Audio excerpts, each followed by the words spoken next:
Hello everyone, my name is Brendan Snyder. Thank you for joining me. If you're new to my channel, please do me a favor and help support my channel by subscribing, and don't forget to turn on notifications so that you can stay up to date on all that's going on in the world of music.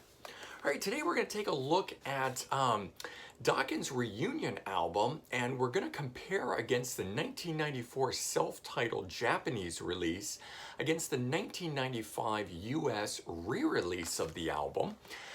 The album, it's the same album, but there's some key differences in it that make it worthwhile in having in your collection, or at least having both of these in your collection. And so, a little context here about Dokken and why, of course, it's a reunion album. And they formed in '79. They released a single that same year. While on tour in Germany, they worked on a demo with German producer Michael Wagner, who would feature in heavily in their career in the '80s. Of course, that would later resurface as the EP Back in the Streets, which was an unofficial release.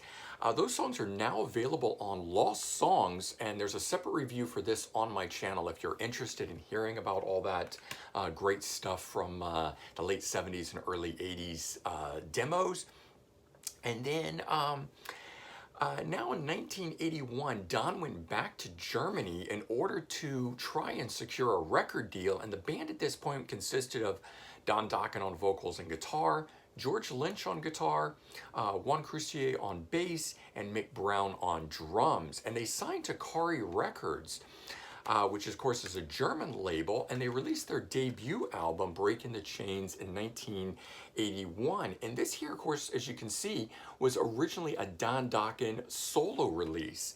Now, there's a separate review for that too on my channel if you're interested. But later that was remixed, partially re-recorded, and then re-released in 1983. Again, as Breaking the Chains, spelled a little differently, to the release that we now know them for. And I wanted to bring that up because that's going to come into play with these two releases that I'm talking about, the '94 self-titled and Dysfunctional. And at the same time that they were releasing that 1983 Breaking the Chains, Juan Crucier left to join Rat, and they brought in Jeff Pilson as his replacement. And so the next three albums that Dokken would put out all went platinum: Tooth and Nail in '84, Under Lock and Key in '85, and Back for the Attack 1987, which is my personal favorite of all the Dokken albums. And then unfortunately in 1989, despite their success with those albums all going platinum, the band decided to go its separate ways. And so first off, George Lynch and Mick Brown form Lynch Mob and have some success there. Jeff Pilson went a different way and joined Dio. And of course, Jeff Pilson, you know, having played with Dio, and now he's with Foreigner and his career in Dokken, and he's got solo stuff, and he's done a lot of different things over the years. That guy's seemingly everywhere, an amazing musician that he is. And then at the same time, Don Dokken recorded his solo album, Up From the Ashes, that came out in 1990. And so the three members of, or four members of Dokken all went and did those three separate different projects. But then in 1993, Don started talking to Mick Brown, and they partnered up with Jeff Pilson in order to start writing songs for Don's next solo album, what was intended to be the follow-up from Up From the Ashes.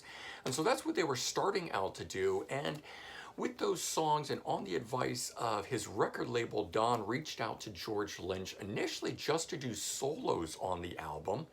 But later they would actually rework a number of these tracks, with George re-recording the rhythm guitars on it and adding solos, turning it into a full-fledged Dokken reunion album. And so that brings us to what I want to talk about, these two releases here. And so this one here, which was originally released in Japan as a self-titled album, is just called Dokken, and it came out in 1994. It features 9 tracks on it, showcasing Dokken's trademark, sound, but with a harder edge. It was an updated sound for the 90s on here. And then in 1995, they signed with Columbia Records for this US release, retitling it as Dysfunctional. And 2 new songs were recorded for the Dysfunctional release. They added these to the 9, so a total of 11 tracks, and you've got the original Hole in My Head and From the Beginning, which is a cover of the classic Emerson, Lake and Palmer song. And then the album itself was remixed with a new sound, updating it again. And then the track listing was also resequenced. And the mix of the album, of the original at least, of this one here, this one was a lot, in my opinion, dirtier. It was heavier, it was less polished. But then the mix of this one here sort of returned them back to the classic sound of Dokken. It was a much more pristine mix to this album. And along with that remix, the tracks were actually re-edited as well. Several of the songs having different running lengths now. So just as an example, I'm going to give you 3 of them here. The song Nothing Left to Say on the original release was 4 minutes and 46 seconds, but then on Dysfunctional, it's 4 minutes and 30 seconds, so 16 seconds shorter. But Too High to Fly, which was originally 6 minutes and 39 seconds on the original, is now on Dysfunctional 7 minutes and 10 seconds, so 31 seconds longer on it. And the song What Price on the original was 5 minutes and 39 seconds, but is now 6 minutes and 6 seconds, so 27 seconds longer. And that's just a few. All of the tracks have slightly varying times on them, some just a few seconds and some as much as 30 plus seconds on them. In all, the 1994 self-titled album is shorter, with a shorter running time of 45 minutes and 29 seconds compared to Dysfunctional, that is 56 minutes and 15 seconds. Of course, most of that are those 2 new songs. But I do feel that the shorter, more direct production and song length of the self-titled release just works better as a whole. And while I do like the more polished, pristine sound of Dysfunctional, those longer edits on the song sometimes wear out their welcome, a little past the point of me being able to enjoy those songs. So let's take a quick look at this one. We all know the Dysfunctional release, but I thought I'd show you this one since this is the Japanese.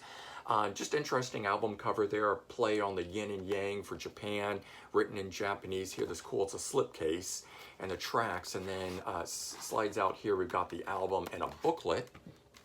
And there you go. Let's take a quick look at this booklet. It's really nice, well done. They always do great booklets with very cool photos. It's in all photos. There's no history or anything like that inside here. Just a lot of great photos. And certainly when this came out in 1994, it's really before the internet took off and stuff. So this was still the way that you saw your favorite bands, were through album photos and things. And booklets like these were really quite cool. And then here's the album itself. Again, that yin and yang and the back side of it there. All right, this side, the Dokken on it. Here's the inside, nothing under the CD. And there's not much in the way of the booklet. I mean, certainly not for us US fans, but of course it does have lyrics in it.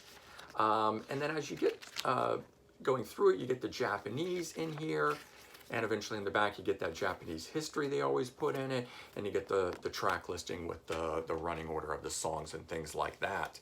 And so, bottom line on this album, since the 1995 Dysfunctional release came out, I sort of struggled a lot in order to get into that album itself. But having recently found this Japanese version of it, the self-titled release, with the alternate track listing and running time and the different mix that's on it, I've rediscovered the album and reconnected with it in a way that I hadn't been able to previous to this. And so while the release itself may just be more for the completists to have both versions, I do think if you're a Dokken fan, you should search this one out and give it a listen. For me, it was almost like hearing the album brand new. Certainly a new listening experience for me on it, and I think it was a welcome addition to my collection, and I think I prefer this 1994 release. All right, I hope you guys enjoyed this, and if you did, please remember to comment, like, and subscribe. Let me know your thoughts, and I hope everyone has a great day. Take care. Bye-bye.